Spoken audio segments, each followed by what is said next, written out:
সূরা ফাতিহা 7 বার পড়বেন, 7 বার পরে পানিতে ফু দিবেন।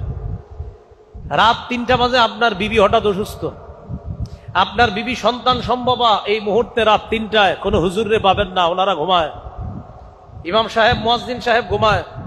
আপনার বাচ্চাটা রাত 3টা 4টার দিকে কান্নাকাটি শুরু করছে, তখন কোনো ইমাম সাহেব খতিব সাহেবকে পাবেন না, তারা ঘুমাচ্ছে। শীতকালে তো পাবেন না, কারণ শীতকালে ফজর হবে প্রায় 6টা বাজে গিয়ে। ওই মুহূর্তে আপনি ওখানে যাবেন না, যাওয়ার দরকারও নাই, কারণ তারা তখন ঘুমায়। বাস আপনি সূরা ফাতিহা 7 বার পড়েন, পানিতে ফু দেন, ইয়াকিন করেন সন্তানকে খাওয়ান, বিবিকে খাওয়ান। আল্লাহ তাআলার এই কোরআনের বদৌলতে, রাসূলের হাদিস প্রমাণ করে, ইয়াকিন থাকলে ওই রোগীকে আল্লাহ আরোগ্য দান করেন। একটা হাদিস শোনাই, মজার হাদিস, বিসমিল্লাহ। রাসূলুল্লাহ সাল্লাল্লাহু আলাইহি সাল্লামের নবীজির একদল সাহাবী এক জায়গায় গেছে যুদ্ধে, জিহাদে। যাওয়ার পর তাদের খানা শেষ হয়ে গেছে, তো খানা শেষ হয়ে যাওয়ার পর এমন অবস্থা হয়েছে, মুসাফির মানুষ, খাবার নাই। পাশে খ্রিস্টান পল্লী আছে, তাদেরকে গিয়ে বললেন যে আমাদের একটু খাবার দাবারের ব্যবস্থা করা যাবে কিনা। খ্রিস্টানরা সরাসরি না করে দিল, না, আমরা তোমাদের কোনো খাবার দাবারের ব্যবস্থাপনা করতে পারবো না। ইতিমধ্যে তাদের নেতা যিনি, ওই নেতাকে বিচ্ছু কামড় দিচ্ছে।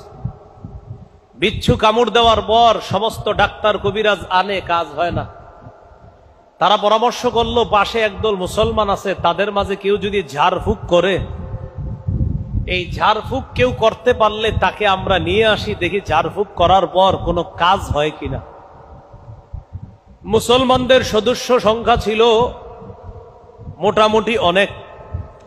তো মুসলমানদের কাছে গেছে, যাওয়ার পর ওই যে যারা মুসলমানদেরকে খাবার দিতে চায় নাই, তাদের এক প্রতিনিধি দল মুসলমানদের আমির সাহেবের কাছে গিয়ে বলে, আফিকুম রাকিন, তোমাদের মাঝে কি ঝাড়ফুঁক করতে পারো, কেউ আসো?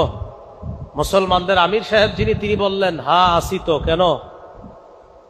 আমাদের নেতাকে বিচ্ছু কামড় দিছে, একটু আসো ঝাড়ফুঁক করবা। আমির সাহেব বললেন, না, করব না। কি বললেন? করব না। কেন? খাওয়ান দিছ, খাবারের ব্যবস্থা করছিল? না, তো ঝাড়ফুঁক করবো কি লেগে? তারা বলল, যদি ঝাড়ফুঁক করো, আমাদের নেতা যদি ভালো হয়ে যায়, 30টা বকরি দিব। কয়টা বকরি? 30। এখন খানা দিতে চায় না আগে, এখন কয়টা বকরি দিবে?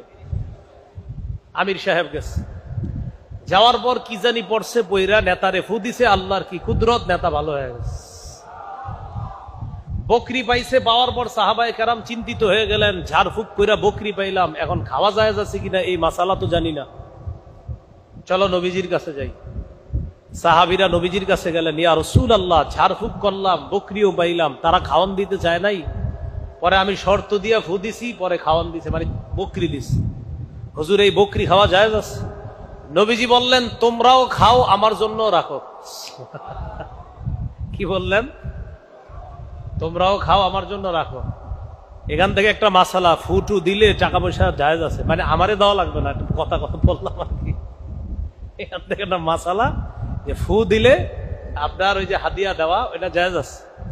তাহলে রাসূল সাল্লাল্লাহু আলাইহি সাল্লাম ওই ফু দেওয়ার যে হাদিয়া পেয়েছেন, সাহাবায়ে কেরাম তারাও খেয়েছে। নবী বললেন, তোমরাও খাও, ওয়ালি সাহমুন, আমার জন্য এক অংশ রেখে দিও। যাই হোক, তো নবীজি বললেন, সব ঠিক আছে, আচ্ছা তুমি কি বইরা ফু দিছো, ভালো হয়ে গেছে? তো বললেন, হুজুর আপনি বলছেন সূরা ফাতিহা, এটাকে বলছেন শিফা। সূরা ফাতিহার একটা নাম শিফা, এটা আরোগ্যের সূরা। এই সূরাটা হুজুর আমি 7 বার বইরা ফু দিছি, ভালো হয়ে গেছে। নবীজি বললেন, হ্যাঁ ঠিক কাজ করছো তুমি। তাহলে আমাদের কোনো ঝামেলা হইলে, সমস্যা হইলে, আমরাও কয়বার সূরা ফাতিহা পড়বো? 7 বার করে ফু দিব, পান করব। আল্লাহ তাআলা বললেন, কোরআন ওয়াজ, কোরআন নসিহত, কোরআন অন্তরের রোগের আরোগ্য, কোরআন শারীরিক রোগের আরোগ্য। আল্লাহ আমাদের সকলকে এই কোরআন থেকে ঔষধ গ্রহণ করার তৌফিক দান করুন। আরেকটা হাদিস শোনাই। আবু দাউদের বর্ণনা, রাসূল সাল্লাল্লাহু আলাইহি সাল্লামের এক সাহাবী নাম সালামা রাদিয়াল্লাহু তাআলা, ওনার পায়ের মধ্যে ক্ষত হয়েছে, পায়ের মধ্যে আঘাত পাইছে। ইয়াজিদ ইবনে আবি উবায়দ নামে একজন বললেন, রাআইতু আসারা দারবাতিন ফি সাকি সালামাতা, নবীর সাহাবী সালামা রাদিয়াল্লাহু তাআলা আনহুর পায়ের গোড়ালির মধ্যে একটা ক্ষত চিহ্ন দেখলাম। আমি প্রশ্ন করলাম, মা হাজিহি, এটা কিসের চিহ্ন আপনার কাছে জানতে চাই।